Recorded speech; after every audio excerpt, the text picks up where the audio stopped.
Uh, so, I'm not one for drama. I got a little channel that nobody watches. I don't do music reviews. But I've noticed this latest outrage and what a bunch of channels are calling a scam. And it kind of, I'm kind of a stickler, I guess, at times when it comes to words, because words should mean things. And there's been a lot of videos. First, there was, the first one I saw was Justin Hawkins. He referenced the Professor of Rock. And then, of course, the one I saw yesterday was Rick Beato. And then they mentioned that Fantana guy and others, all talking about the same thing, all talking about what they're calling, I don't know that Justin Hawkins called it this, or Rick Beato, but I saw somebody, which I don't even remember because I shut it off because it was, but talking about the scam. The record companies are scamming, scam. And what they're talking about is abuse. They're talking about, for lack of a better term, lawfare. And they're talking about probably using AI scrubbers to make spurious copyright strikes on music reviewers. And 5-second clips now are no longer safe. It used to be 15, and now they can't even make a 5-second clip. Gets a copyright strike or a challenge. So it's big. These big record companies with the rights to music looking to take the ad revenue of YouTube videos from these creators for themselves. This is the scam. It's not a scam. It's not a scam. Is it right? No. Is it an abuse of the system? Yes. Is it using power over the powerless? Yes. Is it a scam? No, it is not a scam. And maybe they're just doing it for simplicity's sake. Maybe they're doing it because they don't know any better. But it's not a scam. It's not a scam. A scam is when, you're promised something and you're not given that which is promised. A scam is the bait and switch. A scam is saying one thing is something that it's not, and getting money from people. A scam is pretending that you are somebody that you're not to get money from other people. That's a scam. Abusing YouTube and stealing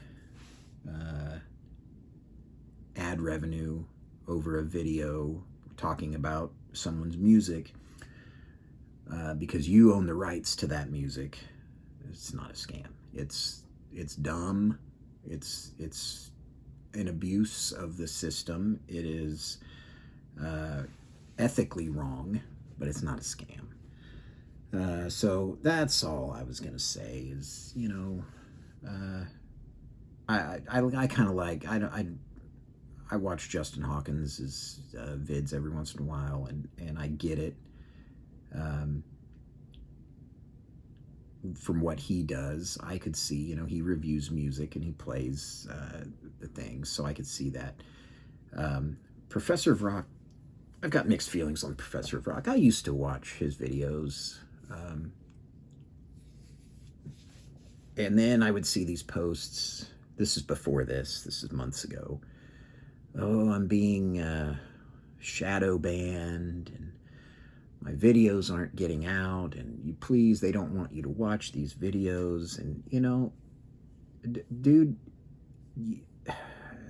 look, you got lots of people out there, and no one's going to show them this, but you put 7 minutes of content in a 20-minute video.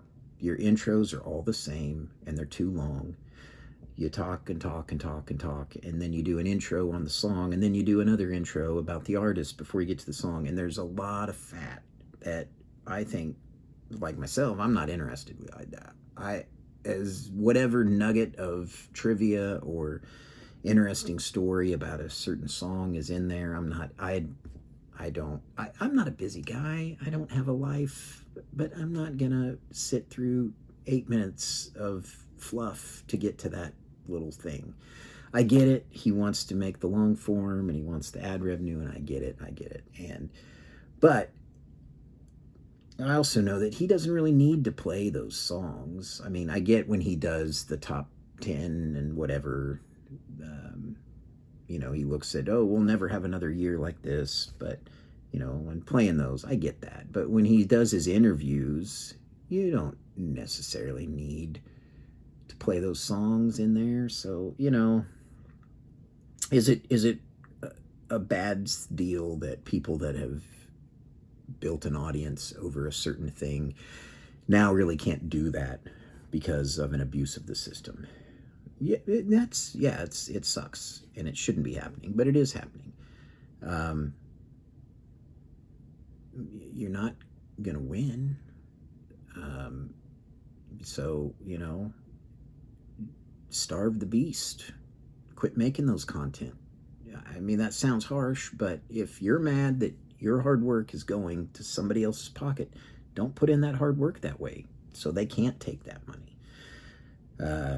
That's just a guy that doesn't know what he's talking about talking. So anyway, it is like 90 some degrees, and I just had dinner, and I saw that, and that was on my mind, and I thought, I haven't made a video and annoyed anybody in a while, so I'm gonna do that. So anyway, that's my 2 thoughts, my 2 cents on the latest scam controversy in music YouTube. And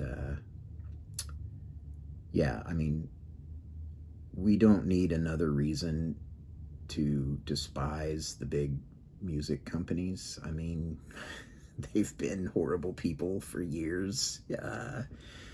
This is just, another form. I guess as long as, they were doing things that brought people music, we could look past it and look the other way and think, well, that's just the cost of doing business. But now that it's, starting to impact other people, well, this isn't real. Well, these people are bad people.